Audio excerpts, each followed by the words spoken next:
మనము సంకల్పం గట్టిగా ఉండాలి. సంకల్పం గట్టిగా అంటే అర్థం ఏంటంటే మన హృదయాన్ని మనము స్వచ్ఛంగా చేసుకోవాలి. స్వచ్ఛంగా చేసుకున్నప్పుడు ఆ దేవుడికి మన కోరిక వినపడుతుంది. ఎందుకంటే మనలోనే ఉన్నాడు ఆ దేవుడు. విఘ్నేశ్వర రూపంలో కావచ్చు, శివుడి రూపంలో కావచ్చు, ఇంకా సాయిబాబా రూపంలో కావచ్చు, ఏ రూపమైనా మనం సృష్టించినవే. కానీ ఏ దేవుడికి రూపం లేదు. రూపం ఉన్నా కానీ వాళ్ళు బయట లోపల ఉన్న అంతరంగంలో సృష్టించుకున్నారు ఆ శక్తిని. అందుకని పాతకాలంలో ఋషులు ప్రాణప్రతిష్ఠ చేసేవాళ్ళని చెప్పేవాళ్ళు. ప్రాణప్రతిష్ఠ ఎవరు చేశారు అసలు? ఋషులు చేశారు. అంటే ఋషులు కూడా మనుషులే కదా. అంటే వాళ్ళు సంపాదించుకున్న జ్ఞాన శక్తితో ఆ ప్రాణప్రతిష్ఠ ఆ విగ్రహాలకి చేయడం జరిగింది. అందుకని ఇక్కడ శక్తి ఎవరికి ఉందంటారు? మనిషికి ఉందా, విగ్రహానికి ఉందా? ఇక్కడ నేను పూజలు చేసేవాళ్ళని, ఇక్కడ స్టాచ్యూ పూజ చేసేవాళ్ళని నేను ఏమంటలేదు. అది ఉండాలి, అది ఎల్కేజీ. దాని నుంచే మనకు అన్నీ తెలుస్తాయి. కానీ దాని నుంచి మనం పై స్థాయికి రావాలి కదా. ఇప్పుడు ఫస్ట్ తరగతిలోనే ఉండిపోతే ఎలాగా? 10th క్లాస్లోకి రావాలి, ఇంటర్లోకి రావాలి, డిగ్రీలోకి రావాలి, తర్వాత జాబ్ తెచ్చుకోవాలి, ఎదుగుతూ ఉండాలి కదా.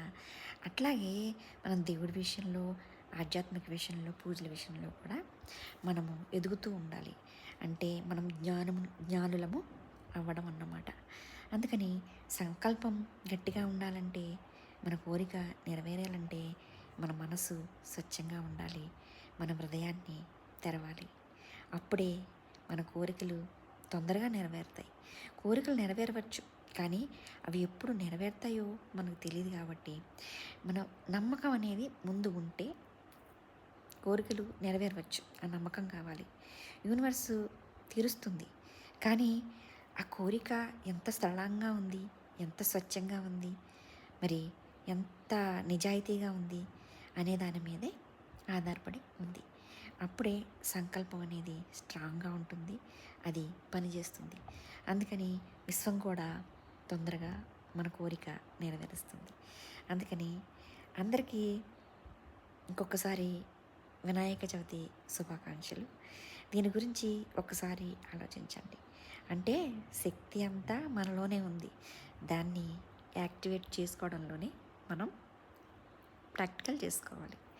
అందుకని దీనిలో ఏదైనా మీకు క్వశ్చన్స్ ఉంటే మీరు కమెంట్స్ రూపంలో అడగండి.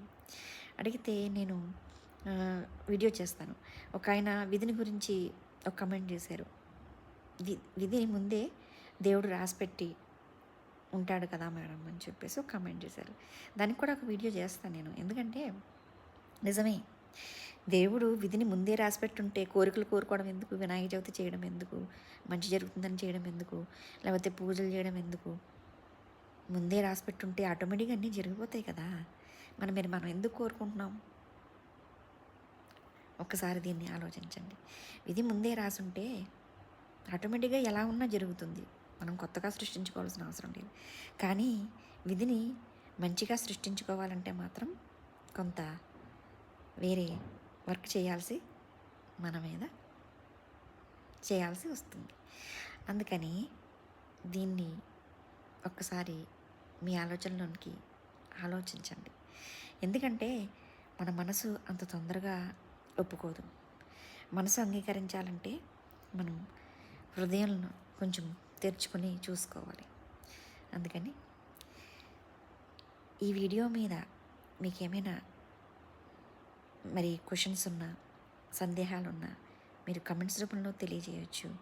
నేను తప్పకుండా కూడా కొంచెం లేట్ అయినా కానీ దానికి నేను వీడియో చేసి మీ సందేహాలని తీర్చే ప్రయత్నం చేస్తాను, నాకు తెలిసినంతలో. అంతేగాని అందరికీ అన్నీ తెలియవు కదా. నాకు తెలిసినంతలో మాత్రం నేను మీ సందేహాలని తీర్చే ప్రయత్నం అయితే